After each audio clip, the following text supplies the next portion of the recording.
ingin sharing dan diskusi dengan teman-teman perihal beberapa hal nih, diantaranya implementasi kurikulum, kemudian nanti penerapan tentang kurikulumnya, dan mungkin kendala-kendala yang ada di SMK 13. Permasalahan ya Pak Oji ya? Ya, baik Pak.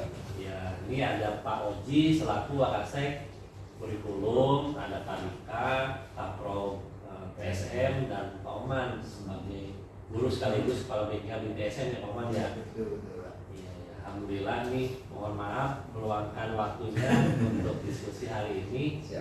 Dan mudah-mudahan sih teman-teman tidak ada aktivitas yang lain sehingga bisa sedikit sharing diskusi perihal beberapa hal yang tadi saya sampaikan. Mudah-mudahan bisa memberikan gambaran tentang kondisi di SMK Negeri 13 Kota Bekasi. Nah, kenapa mungkin kita diskusi hari ini? Satu, sebagai gambaran terkait dengan kondisi di lapangan, dan juga kalau ada permasalahan-permasalahan yang mungkin ada sebagai nanti untuk kita tindak lanjuti perbaikan ke depannya. Itu ya Pak Oji ya, teman-teman tadi Pak Oman.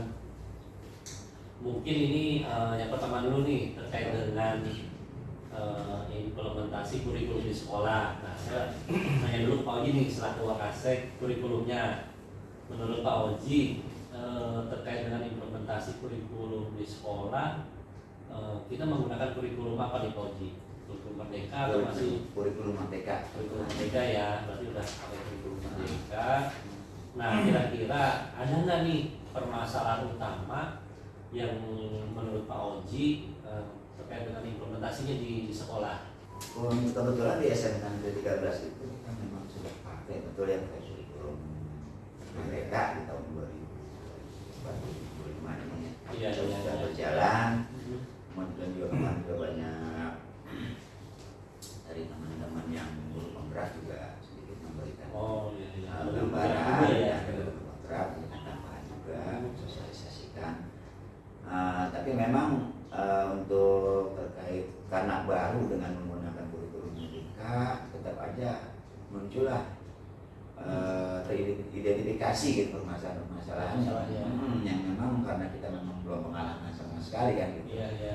Jadi ada beberapa hal, terutama di sumber daya guru, gurunya memang mereka kan harus menerima nih baru nih ada 13 ke kurikulum Merdeka, kan masih baru, terus juga menjalankannya juga di kesehari-harian mereka di kelas dalam memberikan materi gitu kan, itu kan harus benar-benar sesuai dengan apa yang diberikan di kurikulum Merdeka gitu kan. Terus juga ada banyak, memang sih kalau ditelaah sini memang hampir mirip, cuman memang juga namanya kita sebagai guru kan juga menerima hal yang baru juga, apa namanya, masih perlu banyaknya masukan dan perlu banyaknya belajar lagi gitu. Sama dari untuk metode dalam pembelajaran dan lain-lain sebagainya itu. Dalam pembelajaran kita masih berjalan sudah, tapi mungkin perlu memaksimalkan lagi gitu. Jadi guru-guru masih dalam penyesuaian ya. Pak Oji amati teman-teman karena memang baru peralihan dari kurikulum 2013, masih penyesuaian dengan metode, dengan mungkin perangkat pembelajarannya gitu ya. Terima kasih Pak Oji. Nah, ini menurut Kaprom nih gimana nih selaku pimpinan di kepala di kompetensi keahlian nih, kira-kira apa nih menurut Pak Dika nih? Baik Pak. Untuk di jurusan TSM, implementasi terhadap kurikulum Merdeka ini mungkin sama halnya seperti yang disampaikan tadi Pak Oji selaku kurikulum, kurang maksimal Pak, terkait dengan satu, mungkin dengan adanya fasilitas yang terdapat di sekolah yang di tahun kemarin kita masih posisi ruang bengkelnya juga pramemadai. Pramemadai ini dimaksudkan satu, yaitu ukuran ruangannya terhadap jumlah siswa yang akan praktik. Kemudian alhamdulillah di tahun ini kan kita sudah menempati gedung yang baru. Namun ada sebuah catatan di SMK 13 yang mana ketika ada jurusan TSM cuman masih belum mempunyai ruang praktek yang khusus untuk jurusan TSM-nya Pak. Yang pada akhirnya kita coba mengkondisikannya untuk ruang praktek tersebut. Ya mudah-mudahan tetap bisa terlaksana walaupun belum maksimal untuk implementasi kurikulum merdeka ini Pak. Jadi catatannya adalah terhadap ruang prakteknya yang masih belum cukup memadai. Sehingga guru butuh penyesuaian ya. Betul lah, strateginya, ya kan, ya. Karena tadi fasilitas juga masih kurang ya. Betul, Nah, menurut perspektif nih selaku Pak Oman nih, selaku guru sekaligus PLJ nih, gimana nih Pak Oman? Sebetulnya gini, untuk kurikulum merdeka ya, sekarang ini sebetulnya sudah berjalan. Cuman memang kalau dilihat dari kondisi yang tadi dikatakan oleh Pak Rodi sebagai kurikulum kemudian program ya, masih banyak butuhnya pengembangan, mulai dari yang kalau saya lihat secara pribadi guru juga perlu bimbingan gitu, pengembangan pelatihan. Kalau saya kebetulan di produktif, gimana nih supaya potensi para guru-guru produktif itu bisa lebih maksimal. Dan adanya misalkan, saya berharap sih program kedepannya kita bisa masing-masing guru produktif, karena memang SMK ya, kejuruan ya, paling nggak ada pengembangan potensi diri lah. Kemudian tentang pengembangan kompetensi maupun kemampuan, sehingga nanti paling nggak apa yang kita dapat di luar itu bisa kita terapkan di sekolah untuk siswa-siswa SMK 13. Saya kasih itu. Ya, terima kasih Pak Oman. Jadi kalau boleh saya simpulkan dari beberapa penyampaian teman-teman, ada terkait dengan guru, SD guru yang masih menyesuaikan dengan kurikulum merdeka, kemudian terkait fasilitas juga ya, istilahnya masih SMK 13 belum memiliki ruang praktek yang memadai yang sesuai standarnya gitu, baru ya istilahnya mengakali dengan yang ada karena memang ada praktek tapi dicoba disesuaikan. Kalau real yang sesuai misalnya seperti di salah satu bengkel resmi masih butuh waktu ya. Nah ini tadi juga sudah menyampaikan permasalahan dan beberapa penyebab seperti kondisi ruangan salah satunya, kemudian baru pindah dari tempat yang sebelumnya misalnya masih nyewa, sekarang alhamdulillah di tahun 2025 sudah punya gedung sendiri, ya masih penyesuaian. Terus juga perlu adanya peningkatan untuk kompetensi guru gitu kan ya. Nah menurut Pak Oji nih selaku bidang kurikulum, kira-kira solusi apa nih yang bisa dilakukan oleh sekolah menurut Pak Oji terkait dengan tadi beberapa hal, misalnya misalnya SD guru masih belum terkondisikan atau belum masih menyesuaikan dengan kurikulum merdeka, terus sama terkait dengan kompetensinya gitu. Nah, kira-kira gimana nih Pak Oji? Baik Pak, untuk strategi dan solusi tadi temuan-temuan dari teman-teman kita juga, mungkin saya akan merencanakan program nanti ke depannya, biar tadi kan temuan dari identifikasi terkait kompetensi guru, kemudian peningkatan mutu guru itu perlunya dalam program nanti kami akan buatkan untuk pelatihan guru, kemudian juga baik dari kita aja Mas Jawa juga dari dunia luar juga Pak, terkait dari Pak Oman yang tujuan ya Pak. Memang rencananya kami akan buatkan program biar nanti next di kedepannya bisa jalan dan ada perubahan peningkatan. Nah kemungkinan untuk rekomendasi kebijakan apa nih Pak Oji? Rekomendasi kebijakan. Nah terkait dengan yang tadi ya. Karena tadi kan sudah kurikulum ya. Kenapa yang mau direkomendasikan ke pimpinan ke kepala sekolah? Kepala sekolah ya. Terkait tadi ya pendampingan guru ya. Supervisi mungkin Pak. Jadi kepala sekolah perlu mendampingi teman-teman guru di sini gitu. Salah satunya itu, terus sama mungkin mengajukan program untuk pelatihan ya. Untuk pelatihan. Oh iya siap. Oke, terima kasih kasih Pak Oji terkait dengan hal yang implementasi kurikulum. Terus berikutnya ini terkait dengan yang kedua, yaitu terkait dengan evaluasi implementasi kurikulum. Nah, kira-kira nih menurut Pak Oji, dari hal-hal yang tadi, permasalahan yang tadi, kira-kira untuk evaluasi kurikulum di SMK 13 kira-kira apa nih Pak Oji yang akan dijadikan untuk diperbaikinya nih menurut Pak Oji? Tadi kan ada guru belum melaksanakan ada beberapa guru yang masih kebingungan terkait dengan kurikulum merdeka, terus kemudian masih ada beberapa fasilitas sarana yang memang masih kurang, yang kurang sesuai, sama mungkin perlu adanya peningkatan di kompetensi guru kejuruan. Nah, ini kira-kira apa tuh Pak Oji yang akan menjadi evaluasi kedepannya dari kurikulum yang sudah dilaksanakan di SMK 13? Dari temuan yang tadi dan yang sudah berjalan di SMK 13, kemudian memang seperti halnya tadi ada temuan-temuan yang memang belum maksimal gitu ya. Iya.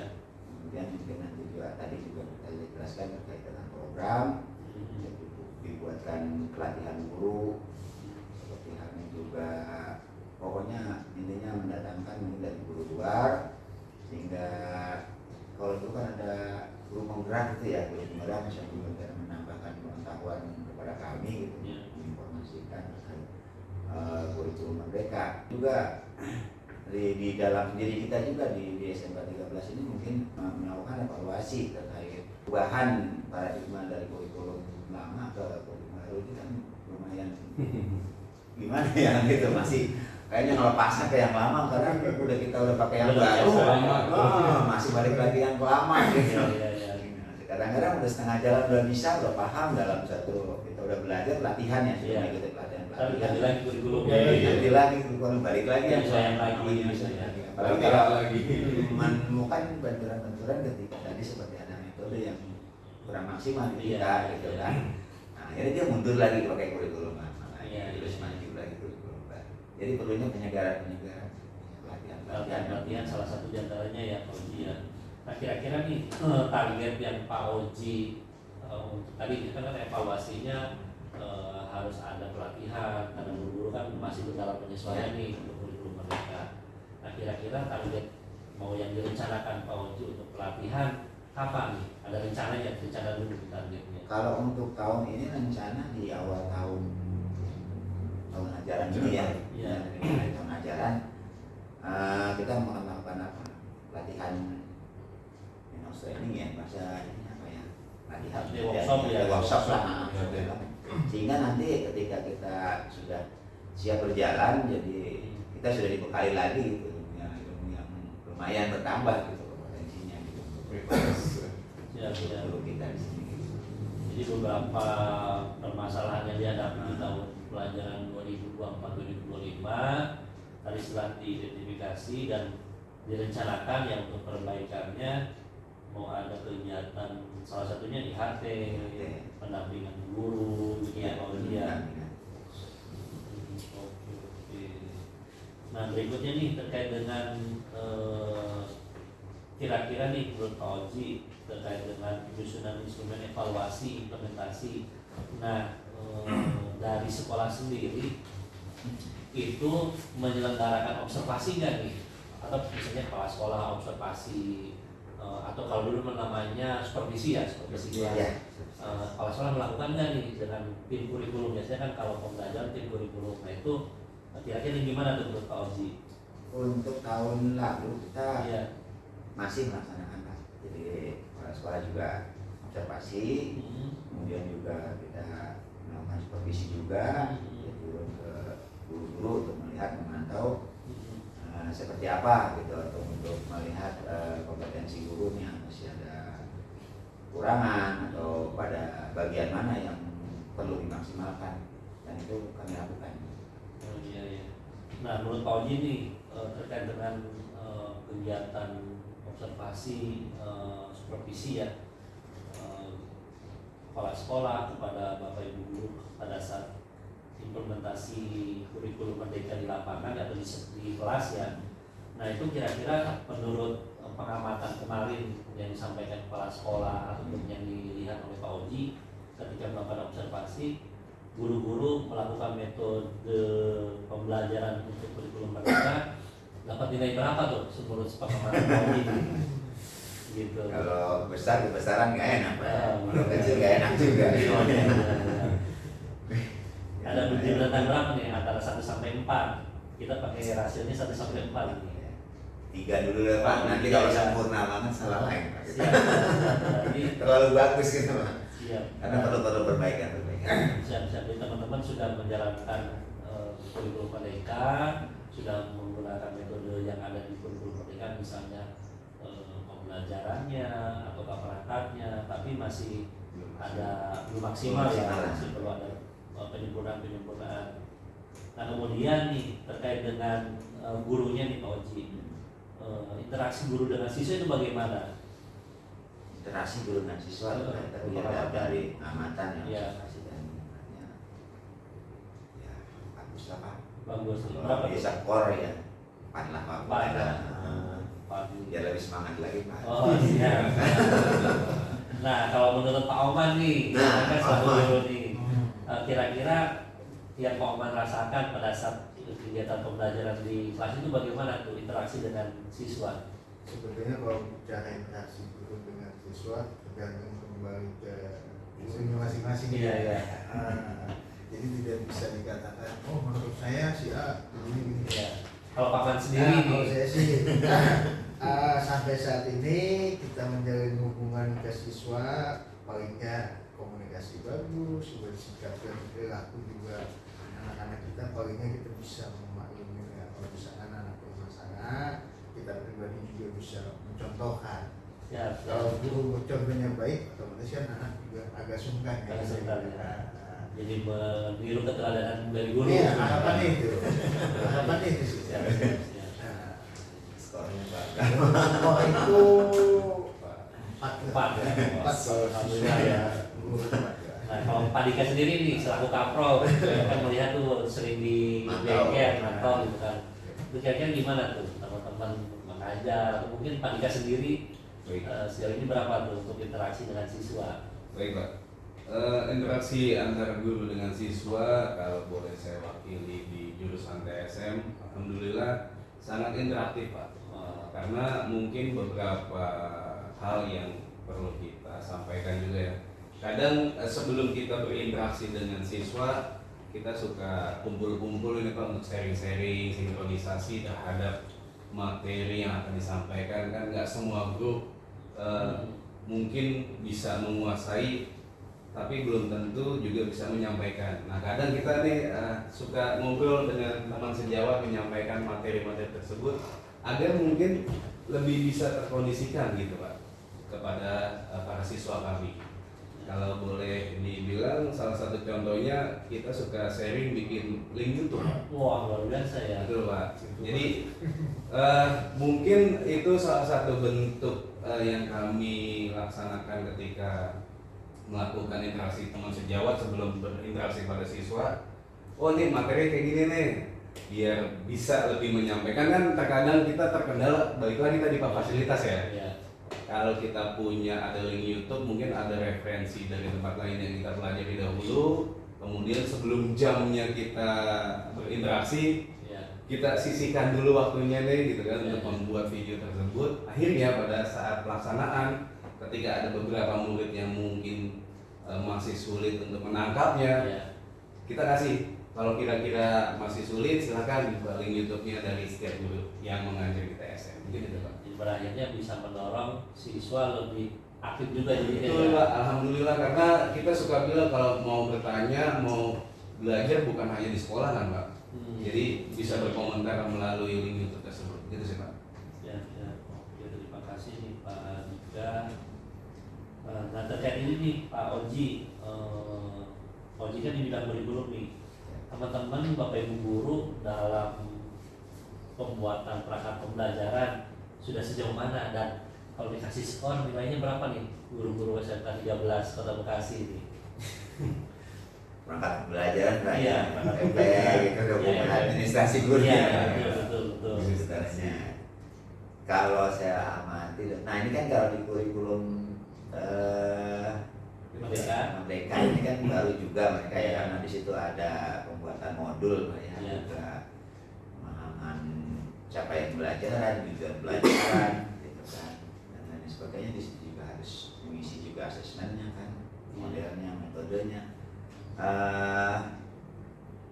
Ya saya kasih skor. Sebenarnya mereka sudah tahu dan paham semua Pak dalam pembuatan itu, cuman paling pengimplementasiannya yang kurang sempurna gitu dari ya skor 48. Udah maksimum ya. Maksimum 48 lengkap lah. Udah lengkap ya. Lengkap, cuma mungkin ada kurang-kurang sedikit kita butuh penyempurnaan berikutnya ya. Oke, siap. Nah, kemudian ini terkait dengan kegiatan observasi ataupun namanya kalau dulu mah supervisi kelas.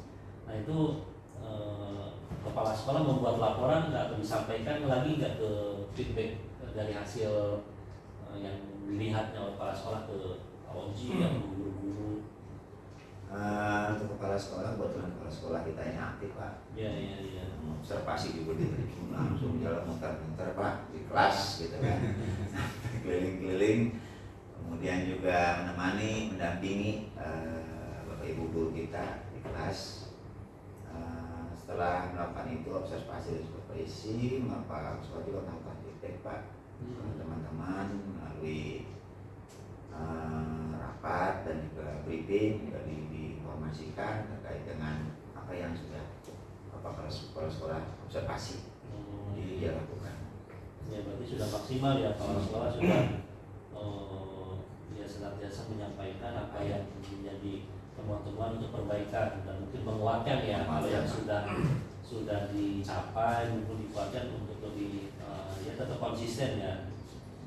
Nah, kemudian kalau terkait dengan capaian pembelajaran siswa sih menurut Pak Oji, siswa SMK 13 kira-kira kan kemarin kan udah evaluasi pembelajaran nih, kira-kira mereka sudah semua sesuai dengan target harapan sekolah atau masih belum? Kalau target Pak mungkin kita belum 100%. Iya. Di angka 80%, masih 90%. Iya. Karena untuk capaian pembelajaran itu kan kita juga yang kemarin sering kita lagi konsentrasikan itu kan terkait pembelajaran berdiferensiasi itu Pak ya. Iya. Jadi teman-teman di sini para guru masih memantapkan itu Pak terkait pembelajaran diferensiasi hingga nanti kan hasil akhirnya juga mencapai ke capaian pelajaran atau tujuan pelajaran yang sempurna ibaratnya kan gitu. Jadi memang masih di angka 80%. Ya. Tapi hasil belajar siswa kan itu sudah tersampaikan semua kan? Sudah. Ya, dan mungkin kemarin kalau ada anak-anak yang belum maksimal memperoleh ada program remedial kan ya. Dan itu sudah dilaksanakan kan ya.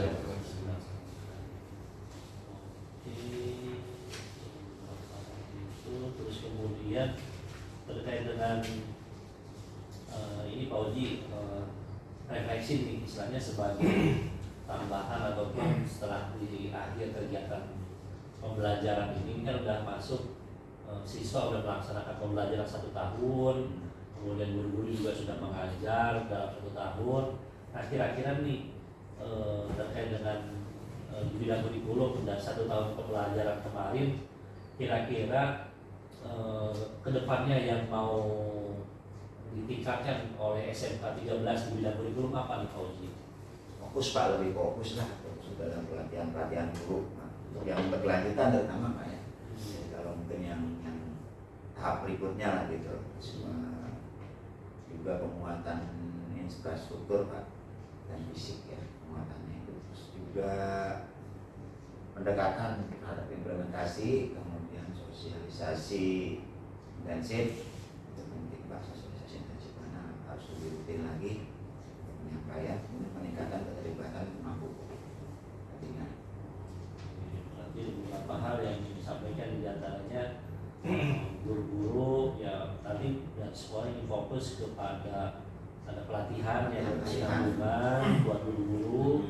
Mungkin nanti akan ada program apakah tiap 2 bulan sekali nanti ada seri dari kurikulum begitu ya. terus kalau tadi sosialisasi mungkin sekalian Sekalian. dengan tim ya, masuk lagi hal-hal yang sifatnya terkait dengan kurikulum merdeka ke guru-gurunya. Nah kemudian di tahun 2024-2025 kemarin, menurut Pak Oji, strategi yang Pak Oji lakukan di bidang kurikulum itu bagaimana tuh, tercapai atau enggak tuh ke guru-guru dan ke siswa? Misalnya Pak Oji punya program, misalnya kemarin untuk in-house training, nah itu diikuti semua enggak oleh guru? Atau kemarin misalnya ada program kurikulum terkait dengan ujian misalnya, nah itu gimana tuh program-program kurikulum? Ya alhamdulillah sih Pak, kalau untuk program kurikulum ya kita memang target selalu 100% Pak ya. Iya. Entah kita apa yang kita rencanakan atau kita konsep hasilnya banyak 100%, tapi ya walaupun 90% kita akan berusaha terus Pak. Berarti semua program sudah terlaksana ya? Sudah terlaksana. Cuma kalau ada kurang-kurang dalam pelaksanaannya, ya itu kan kondisional ya. Ya, berarti sudah 100% program terlaksana. Oke. Nah kemudian untuk strategi ke depan nih di tahun ajaran 2025-2026, nah strategi apa yang Bapak Oji lakukan nih dari hal-hal mungkin ada kekurangan sedikit di tahun kemarin, gitu. Strateginya apa tuh? Apa ya dari tahun lalu strateginya ya? Ya seperti yang kayak tadi mungkin Pak. Jadi itu kalau strategi itu kan masuk ke dalam program Pak ya. Oh dimasukkan ke dalam Masuk ke dalam program karena Program. itu kan strategi itu kan sangat penting Pak. Iya, Jadi iya. intinya jangan sampai dari program-program sebelumnya itu ada yang tidak jalan atau tidak maksimal gitu dari Iya, strategi tersebut. Terus kemudian berarti dibuatkan program, disampaikan dan mungkin nanti dijalankan ya. Berarti sebelum dijalankan kan perlu sosialisasi ya. Iya betul. Disosialisasikan, dan kalau tadi Pak Oji di beberapa hal sebelumnya bahwa nanti akan ada kegiatan kayak model pelatihan ya, training ya, sebagai bentuk untuk mengingatkan guru-guru untuk kegiatan di tahun ajaran baru. Betul. Oke. Dari implementasi kurikulum mereka ini kan memang kita perlu sekali Pak dari teman-teman ini biar maksimal gitu. Dari pengalaman tahun lalu, kekurangan kita harus lebih maksimal lagi. Iya. Sebenarnya sih kalau mangkau kedarusan kompetensi teman-teman kita di sini udah agak lumayan Pak. Nah kalau dari kepala kompetensi kalian nih, Siapa? kira-kira apa nih yang mau dilakukan di tahun ajaran baru nih? Baik, Pak. Kalau kami di kompetensi kalian teknik sepeda motor, mungkin salah satu kendala di tahun ajaran sebelumnya ketika kita akan mengajukan MOU Pak, atau Iya. sinkronisasi dengan pihak industri, Budika gitu Pak ya. Kalau kemarin kan kita masih menyewa ya untuk gedungnya. Insya Allah untuk di tahun ini kami lebih berani lagi karena sudah memiliki gedung sendiri untuk melaksanakan MOU dan sinkronisasi kepada Iduka, industri, kemudian juga beberapa hal yang sudah kami sampaikan kepada sosialisasi lingkungan sih Pak. Karena kan mereka juga wajib paham nih SMK 13 ada jurusan apa saja, arahannya kira-kira kalau di TSM nih kemana sih nanti ke depannya gitu. Jadi insya Allah mungkin salah satunya tadi kita akan melaksanakan MOU untuk di jurusan TSM sesuai dengan jurusannya, kemudian ditambah dengan sosialisasi kepada masyarakat sekitar. Jadi seperti itu. Jadi biar ke industri juga lebih mengenal, lebih dikenal, dan istilahnya nanti mereka keterlibatan dalam pendidikan di SMK 13, dan juga bahwa SMK 13 ada jurusan TSM ataupun ada jurusan TKJ. Nanti biar masyarakat juga tahu dan bisa menikmati kebermanfaatan ya. Mungkin nanti dengan ada program-program mungkin di Factory, usaha, misalnya kan bengkel sepeda motor dari unit usaha ya, unit usaha produksi servis sepeda motor, atau mungkin ke PC, ke laptop gitu Iya. ya, jurusan PJKT ya. Oke, nah kalau menurut Pak Oman nih, selaku guru nih, di tahun yang akan datang kira-kira apa nih yang mau ditingkatkan nih? Kalau bicara peningkatan seperti yang dikatakan tadi oleh kurikulum maupun program ya, Iya, kebetulan kita kan sudah punya gedung baru nih ya. iya, iya. Ya, pastinya kita akan lebih yang tadi dikatakan Pak Jika, mungkin lebih pengembangan untuk jurusan teknik sepeda motor maupun TKJ. TKJ mungkin bisa lebih berkembang Pak ya. Iya. Salah satunya saya juga sebagai guru, apalagi dengan program kurikulum yang sudah jelas dan dengan adanya pengembangan diri terhadap para pendidik maupun guru, kemudian juga di sini mungkin dengan situasi yang agak beda ya, suasananya kan agak beda nih. Iya, iya. Penyesuaian Nah, lagi. penyesuaian lagi palingnya, kemudian juga di situ juga kan kalau memang programnya yang tahun lalu sudah berjalan, tinggal penerapan saat ini lebih, saya rasa lebih baik lah, gitu, Ya, bisa lebih baik ke depannya lah, gitu. Karena kita bisa berekspresi lebih kan, gitu, Iya. sebagai guru gitu, untuk menjalankan kurikulum TK ini, gitu. iya, iya. Jadi saya rasa itu Pak. Jadi pada intinya teman-teman guru-guru di SMK 13 sangat mendukung program di jurusan, Iya. program baik PJKT ataupun PSM dan juga program kurikulum ya. Iya, Nah, betul. merasa setelah pindah ke gedung baru ini merasa lebih siap gitu kan ya, Betul. untuk lebih baik lagi Iya. dalam pelayanan pendidikan, Bebas. memberikan yang terbaik buat masyarakat Bekasi, buat siswa-siswi, sehingga mudah-mudahan dengan adanya SMK 13 ini mewarnai dunia pendidikan gitu ya. Amin. Dan guru-guru sangat sangat menyambut baik untuk pengajaran baru berarti ya. Mungkin itu saja teman-teman, Pak Oji, Pak Dika, dan Pak Oman, diskusi seri-seri kita hari ini terkait dengan implementasi kurikulum Merdeka, kemudian terkait evaluasi dan harapan-harapan kedepannya. Mudah-mudahan tadi yang disampaikan oleh teman-teman, permasalahan yang dihadapi, kemudian upaya yang akan dilaksanakan, kemudian kedepannya ingin melakukan apa, mudah-mudahan nanti di tahun ajaran baru bisa terrealisasi. Amin. Dengan baik. Terus kemudian teman-teman juga tetap semangat dalam menjalankan kegiatan di SMK 13 dan mudah-mudahan kedepannya ya pelaksanaan kurikulum Merdeka, kegiatan pembelajaran baik teori maupun praktek bisa terselenggara lagi dengan baik ya. Saya ucapkan sekali lagi terima kasih banyak atas penyampaian-penyampaiannya, atas informasi yang disampaikan. Itu saja barangkali dari saya, kurang lebihnya mohon maaf kalau ada hal yang kurang berkenan. Sampai ketemu di sesi selanjutnya. Saya ucapkan terima kasih. Assalamualaikum warahmatullahi wabarakatuh. Waalaikumsalam warahmatullahi